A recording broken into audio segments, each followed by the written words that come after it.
Mais de 80 mil empregadores de trabalhadores domésticos em todo o Brasil começaram a receber notificações eletrônicas do governo federal para regularizar os depósitos do FGTS. A dívida ultrapassa os 375 milhões de reais. E o pior é que muitos empregados nem sabem que estão sem receber o fundo de garantia. A Roseli trabalhou como doméstica por 26 anos na mesma casa, desde um tempo em que o patrão não era obrigado a depositar o fundo de garantia. Tudo lá era tudo certinho, nossa, muito certinho. Tem de garantir seus direitos, né?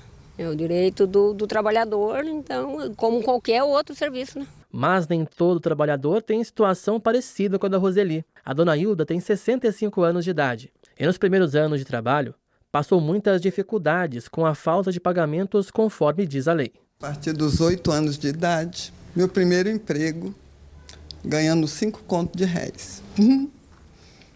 Para ajudar em casa, meus pais moravam na roça. Mas a casa que a minha mãe me levou era para ajudar a senhora a lavar louça, estender roupa, mas ela tinha um quintal, ela punhou para capinar. E graças a Deus, do colégio, enxergava onde eu estava fazendo esse serviço. Aí o diretor da escola chamou minha mãe e falou, que isso? Depois desse período, ela trabalhou por 18 anos como doméstica na mesma casa, onde recebeu tudo certinho. Quando fez 11 anos que eu estava com ela, e meu marido já tinha falecido, eu quis sair. Eu estava muito desgastada, o marido tinha falecido. Falei, vou dar um tempo. Ela, Hilda, você está pedindo conta? Você tem noção que você está pedindo conta? Falei, tenho. Mas eu preciso sair. Ela, tá bom, me respeitou. Acertou todos os meus direitos, mesmo eu tendo pedido conta. Voltei para lá em 2017. Estou lá até hoje. Cuidando da casa. Cuidando da casa. Ao todo, mais de 80 mil empregadores e trabalhadores domésticos de todo o país receberam notificações eletrônicas do governo federal para regularizar os depósitos do Fundo de Garantia. Os avisos enviados pelo domicílio eletrônico trabalhista têm caráter orientativo em um primeiro momento, para que os empregadores regularizem os débitos até o dia 31 de outubro. Mais de 154 mil trabalhadores foram afetados com essa irregularidade. O empregador que não regularizar, Leandro, o que vai acontecer? Ele pode sofrer uma multa por conta disso, mais juros e correção monetária sobre a cobrança. E aí sobre o valor da cobrança total. Então, o que era um valor pode se tornar um valor ainda maior. Todo empregador doméstico tem acesso ao e-social. Ele tem acesso através de uma senha que é feito isso. Se a pessoa esqueceu, basta fazer o passo a passo para recuperar a senha. E normalmente lá tem um campo em que ele vê os débitos. Ali ele já pode regularizar o débito dele. Pode até, em alguns casos, até parcelar se o débito não for muito alto. Mas a outra opção, se a pessoa tiver dificuldade, o aconselhamento é procurar um contador, que o contador também vai ter essa habilidade de acessar o sistema, inclusive de auxiliá-lo na hora de fazer um parcelamento, se for o caso. O total da dívida ultrapassa os 375 milhões de reais. Para esse especialista, o prejuízo é sentido pelos trabalhadores e se reflete no dia a dia de cada família. Então, é um momento delicado, né, na vida do empregado doméstico, porque é o momento que ele está saindo, né, da residência, o momento que ele conta com esse montante, que seria o FGTS, né, que poderia ajudar nas despesas dele, e ele não tem esse dinheiro. Então, isso é o que acontece? Ele tem que entrar com uma ação, né, acionar a Justiça do Trabalho, que vai gerar também um transtorno, porque demora, né, é uma coisa demorada, e ele vai ter que também gastar dinheiro com, né, parte com o advogado, e isso tudo vai onerar, né, tanto para ele quanto para o empregador que não pagou. Ele pode verificar, né, no olerite dele também, consta mensalmente o valor que ele recebe que o empregador tem que fazer de depósito de FGTS, e também acompanhar pelo aplicativo do FGTS, né, que é da Caixa Econômica Federal, que ele pode baixar no próprio celular, ou pela carteira de trabalho digital também, ele consegue acompanhar o valor do FGTS que está sendo depositado pelo empregador. A gente pede para que elas procurem, né, os sindicatos mais próximos. A gente sabe que tem regiões, tem cidades que possuem sindicatos de doméstica. A gente pede para que elas procurem um sindicato para que eles possam estar notificando também esses empregadores, que eles venham até o sindicato para a gente, se não tiver realmente pagando, a gente entra com uma ação, mas a gente pede sempre para que elas procurem o sindicato. Para nós, a gente vê como um ganho muito, muito forte, porque muitos empregadores, contabilidades, eles não fazem o desconto do FGTS da doméstica. Se muito menos a gente vê um número tão pequeno de doméstica na formalidade, e mesmo assim tem empregadores que não pagam fundo de garantia. Ao empregador que precisa regularizar os débitos, eles devem ser pagos com correção de multas e juros. Se os valores forem altos, existe a possibilidade de parcelamento. O empregador, se ele tiver de posse dos pagamentos, é só entrar no e-social, pedir uma retificação e informar que foi feito o pagamento.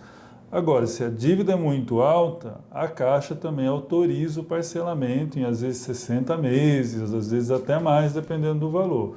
O que eu recomendo evita chegar no extremo. Para os trabalhadores domésticos, é sempre importante ficar atento aos comprovantes de pagamento, para entender se o fundo de garantia tem sido depositado corretamente. Todo esse FGTS que o empregador deixa de pagar, né, ele sofre multas e juros diários, né? Então, assim, a partir do momento que ele emite a guia, vai ser calculado desde quando houve o vencimento, né? Nós voltamos a falar sobre o FGTS, mas agora de um pesadelo que milhões de brasileiros estão vivendo. Já imaginou ter trabalhado meses ou anos sem ver o dinheiro do fundo de garantia entrar na sua conta? Pois é um rombo demais que chega a 10 bilhões de reais em todo o país. A nossa repórter, a Rafaela Lourenço, é quem traz as informações pra gente. Oi, Rafa, boa tarde para você. Seja bem-vinda aqui ao TJ.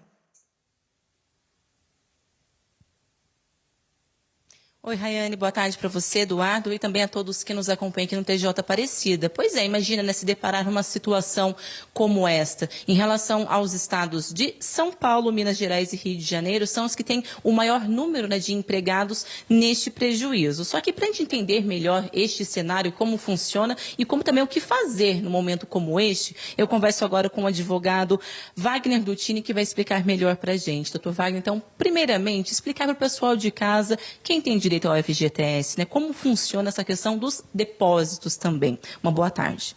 Boa tarde, Rafaela. Bem, quem tem direito ao FGTS é aquele trabalhador que é empregado, né, que é registrado, tem a carteira de trabalho registrado e está sobre o vínculo seletista, né, como nós falamos. O depósito ele é feito mensalmente na proporção de 8% do salário do empregado. Em relação a este montante, né, como é que o empregado, na verdade, ele pode utilizar também esses recursos, né, em relação a adquirir um imóvel, o que seria na prática também, é claro? A primeira função do FGTS é a proteção para o trabalhador na dispensa sem justo motivo pelo empregador. Então, ali ele recebe, ele pode sorguer o saldo dele, mais uma indenização de 40% sobre esse saldo. Além dessa hipótese, que é a principal, ele pode usar para compra de moradia própria e alguns outros fatores pessoais que a lei prevê, urgência, médica, calamidade, etc., que hoje foi estendido bastante, inclusive com saques de aniversários, etc. Ou seja, né, o empregado, né, o brasileiro que é CLT, ele tem esse direito e ele utiliza, né, para adquirir seus sonhos, enfim, né, às vezes está se planejando. E quando acontece, então, como estes casos que a gente trouxe aqui no TJ Aparecida, da falta, a ausência desses depósitos, né, tem como acompanhar também, né, se está tudo em dia ou não, como que funciona?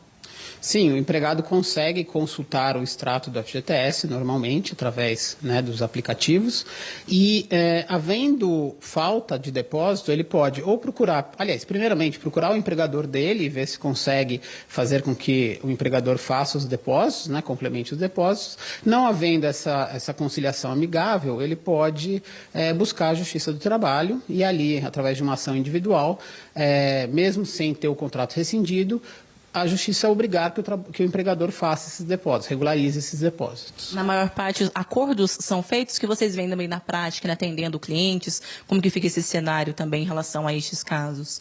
Então, as empresas, em regra, acabam fazendo acordo, né, porque é um pagamento que a empresa, quando é acionada na justiça, ela tem que comprovar documentalmente que o fez. Não o fazendo, é uma verba devida, salvo se tiver algum equívoco ali do pedido do empregado. Uma outra hipótese é a própria empresa, né, usar dos mecanismos que hoje o governo federal e a Caixa permitem, que são os parcelamentos, uma transação, ou seja, a própria empresa pode pegar o montante que ela deve, eventualmente por uma crise ou qualquer fator que aconteceu com ela que fez com que não fizesse os depósitos de forma correta, ela pode procurar a Caixa Econômica Federal ou a PGFN, a depender, né, o governo federal, e buscar por ela mesma um acordo, um parcelamento desses débitos e ir pagando de uma forma mais fácil, mais suave e sem impactar tanto o faturamento da empresa mensal e colocando em dia os direitos dos trabalhadores também. Que é um direito, né? Então a gente trouxe os dois lados, né? Falando um pouco, claro, do trabalhador, também do empregador, mas analisando esse cenário atual, o senhor até comentava um pouco antes comigo, né, da gente entrar ao vivo, acontece mais do que a gente imagina, né? Se a gente for colocar isso na prática também? Sim, infelizmente, nós temos desde 2013 no país uma crise econômica financeira que vem fazendo com que as empresas sofram. Então, por exemplo, às vezes por questões externas, como foi o tarifaço agora dos Estados Unidos, a empresa pode passar por uma crise econômica financeira e aí atrasar com seus compromissos, incluindo aí o depósito de FGTS para o trabalhador. Tanto que foi por isso que se deu esse montante hoje de mais ou menos 9 milhões de trabalhadores com algum tipo de atraso nos depósitos fundiários. Mas existem mecanismos que permitem que a empresa supere essa crise, né? Então, uma empresa pode buscar, de forma até mesmo legal, no caso de uma recuperação judicial, por exemplo, o soerguimento da sua atividade empresarial, parcelando as suas dívidas, inclusive os tributos e, eventualmente, os depósitos fundiários também. E só para a gente reforçar e concluir também, a questão de acompanhar, né, se está faltando ou não o depósito, por aplicativo dá para fazer isso também? Sim, a Caixa hoje disponibiliza, né, o governo federal disponibiliza vários mecanismos pela internet de consulta fácil do trabalhador desses dados e outros, né, são muito fáceis para o trabalhador consultar hoje em dia.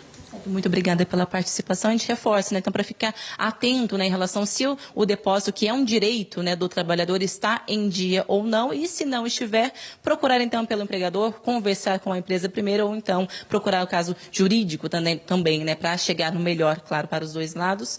Eduardo, Raiane, eu volto com vocês. Obrigado, Rafa, por essa importante informação, principalmente para o trabalhador. Um abraço para você. Obrigada.